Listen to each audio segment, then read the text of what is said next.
Hi, I'm Paula Froehle.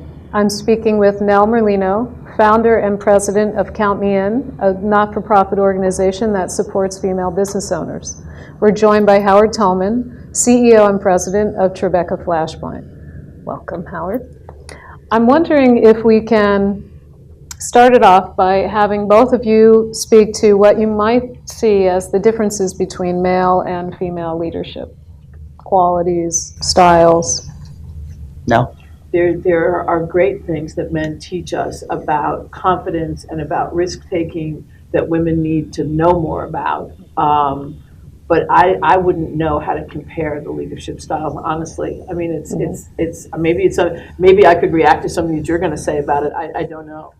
It's not something I speak about a lot. Okay. Well, I was actually surprised at something you said before, which was that you think women don't do a good job of delegating, in terms of that they tend to be wanting to do it all by themselves. Yes. And that's really counterintuitive, because we would say all the guys are the people who are just macho and want to do everything themselves, and that the women are far more collaborative and team-based and things. But you said just the opposite. So I'm curious as to what you think about that. I see this in business ownership and leadership, where only 17% of all women-owned businesses have an employee.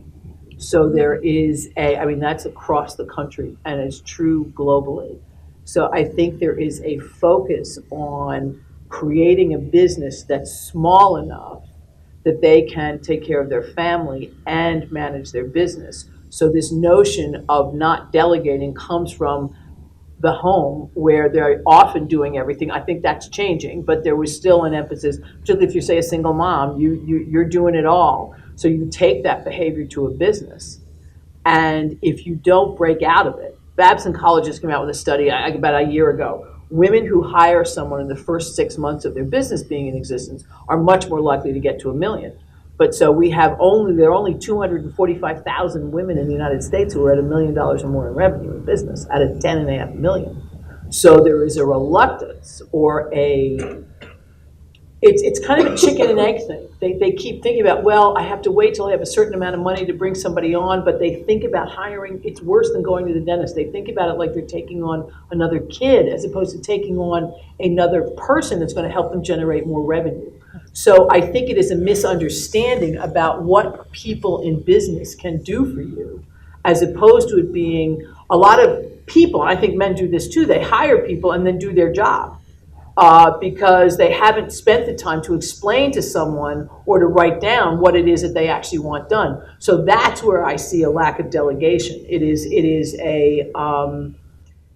either a belief that only they can do something, which one needs to be disabused of pretty quickly, unless it is the strategy for the business or whatever that thing is, or a fear somehow that if you bring smarter people in, that they will take over, as opposed to owning the fact that you're the CEO, and the fact that you brought in smarter people will be glad that you did, because you need those. So I think it comes from being new to business or newer to business, and a lack of appreciation of the value of being able to translate and share your ideas with others to the point where they can actually go do them, so that you don't have to do it. So that's what I mean by it. Okay, good.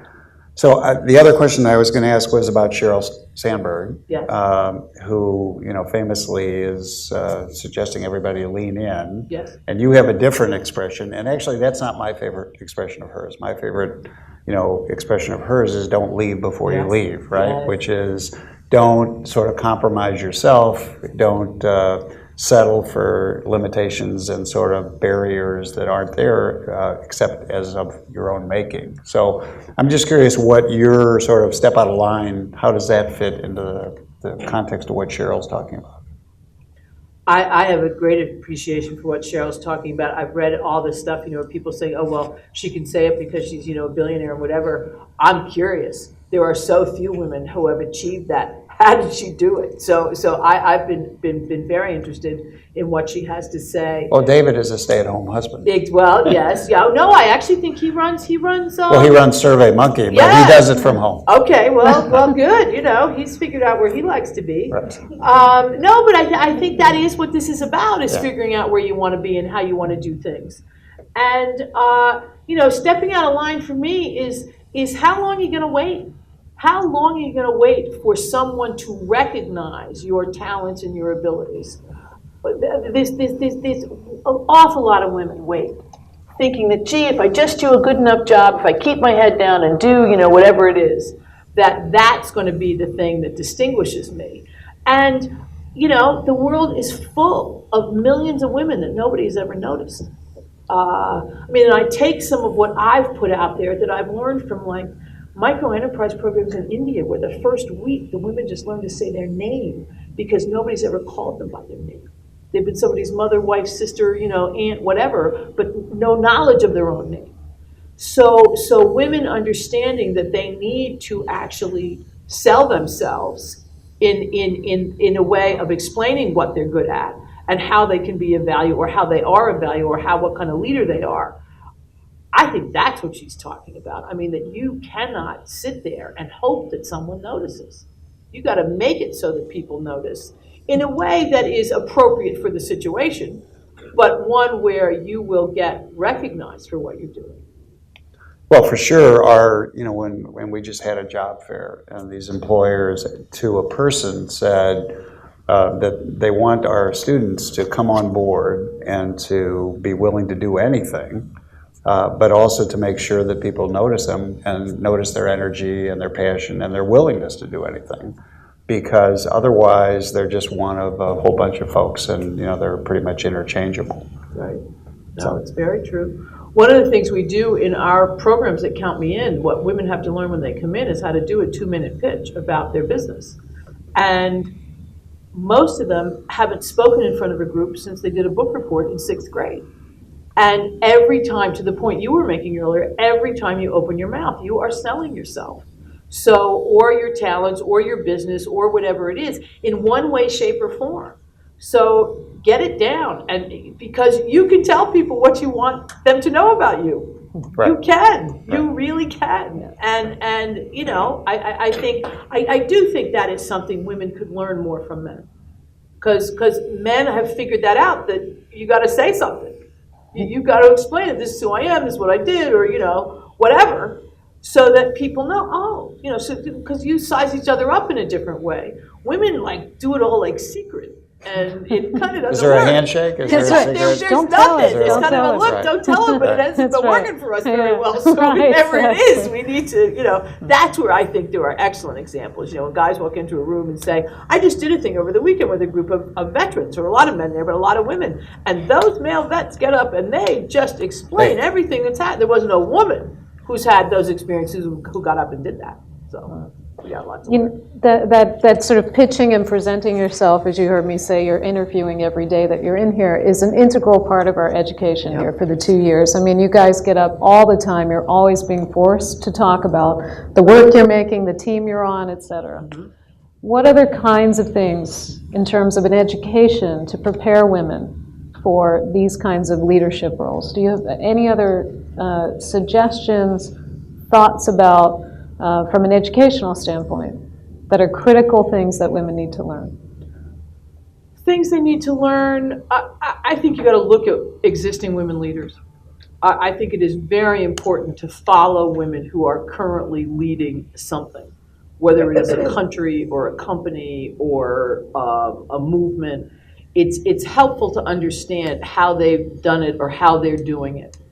Because we learn, I think everyone learns from watching, and it's very helpful to watch someone who looks like you doing something that you aspire to do or you're planning to do. So I would say all the stuff about role models and seeing it is very real and extremely helpful. If you don't know somebody who's got a multi-million-dollar business who looks like you, it's a little harder to sort of imagine yourself there. And so I would say that.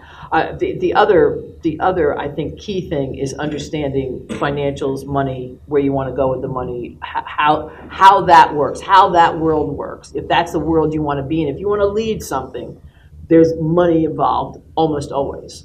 So how does that fit in there, and what do you understand about it? So I was just going to ask, you said looks a lot. So, one of the big issues with female leadership, and certainly with Hillary, and, we're back at it again, is appearance. Absolutely. And how big a factor that is, but it's almost always addressed to women leaders and female leaders. What is your take on that? How do you feel that's going to change, or how can that be I think it's going to get harder taken out of the with conversation? HGTV. Yeah. I think it's going to get harder. Yeah, really. There is... One, we have to see more of them.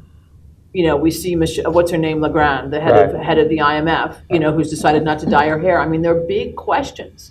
When you're going to be on TV that much, how much confidence and how do you play your role where you try and minimize the importance of it? But at some point, it is important. So you need to appreciate that it's important. Get going with something that you're comfortable with, that works on video. Everyone is going to be on video. Right. Everybody. For sure. So choose a look and work it, go with it, and get comfortable with it, and understand that that's part of your presentation of yourself. It just is. Right. And there are moments, I've been on more television than I care to count, but I'm sitting in the makeup room in CNN. The guy who's going to interview me is in the chair for 3 minutes. I'm there for 30 minutes. And that you just got to bake into what you're doing, because it matters at some points. There are other points where it doesn't matter, but in a leadership role, I just remember when Hillary wore glasses for a couple of weeks. Right. You would have thought she, cut off one of her arms. Right. So I think some of you have to take with a grain of salt, and I think she has handled that stuff pretty well. But I think moving forward, we are all going to be on. So how do we just address it and understand what looks best on us and go with it? Okay, good. Yeah, I think you point to, again, things that we were talking the other night with our female students about.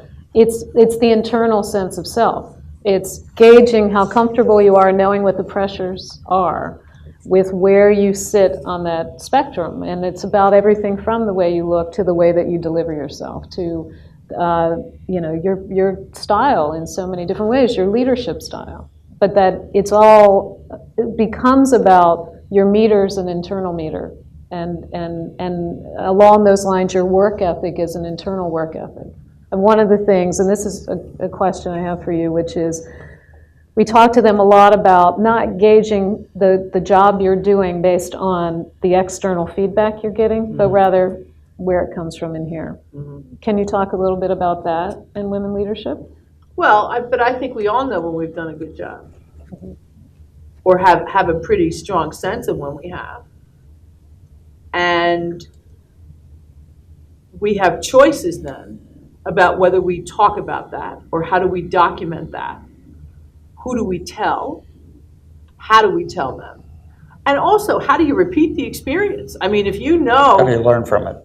If you know that you really nailed it, what did you do? What were all the ingredients that went into it? I don't think one should overthink this, but it's really good to know when you step off a stage or step out from behind a camera and know that you really captured something. I think the other thing to know, which is why it's important to talk about these things, there are some times when you think you've done a fine job and nobody else got what you got. Right. So that the importance of articulating, gee, I thought that went really well, somebody hopefully is going to turn around and say, no, really. You may have thought it was great, but here's what I saw or didn't see. So I think this articulation of satisfaction or thinking that you've done a good job is important to put out there, so that you get the feedback that you need, and hopefully often you're going to get, hey, yeah, that was really great. Let's do this with it or whatever. Or it's like, no, let's do it again. Right. So I think it's a good thing to put out there anytime, so that you can get whatever feedback. The thing that most people are starved for is honest feedback. I think, more than anything. So, let me ask one other question, and that is, I think that Tina Fey's Bossy Pants Bossy book is, Pants, I think yes. it's #1 actually on the Bossy New York Pants. Times Love list. it. Love it. Love So it. I think you're sort of the view that being a bossy girl is a great prerequisite for being an entrepreneur. So why don't you tell us about that? Because that was sort of knock #2 on Hillary, was like the famous Hillary, you're likable enough. It Yes, was like, yes, when she yes. became assertive, it was like, well, maybe that's too much. Yeah, So, but to be a director, to be a CEO, you actually have to be bossy. I mean, it's not a likability contest. Well, and I think it's partly that. It is appreciating that people want leadership. Not everybody's a leader. Not everybody's an entrepreneur. So whoever steps into that role, they're looking for you to Lead. what are we doing? How are we going to do it? Who are we doing it with? What do you think? People, this desire for feedback. So I mean, my 5-year-old experience of that was truly that it was naughty. I mean, my parents did not punish me, which I am relieved that they didn't, because the second report card that year said that I was a leader, but then said that I was getting my bossiness under control. I mean, literally. Sure, yeah. So I read Cheryl's book, and Cheryl also talked about that her brothers and sisters were her employees. That's how she talked to them. So she was definitely bossy. But I did a blog recently on HuffPost about the B word, meaning bossy, and the emails I got and the feedback from mothers who now have daughters who are being labeled like this, who one of them said, I will stop disciplining her about it. All right. So this realization that this emerges in girls in a way that is not yet so socially acceptable. It emerges early on. Yeah, it shouldn't be suppressed. It should be channeled, I'm sure. I mean, there's only so much, dictator you can handle from a 4-year-old or a 5-year-old, but channeled in a way so that they appreciate what they can do with it.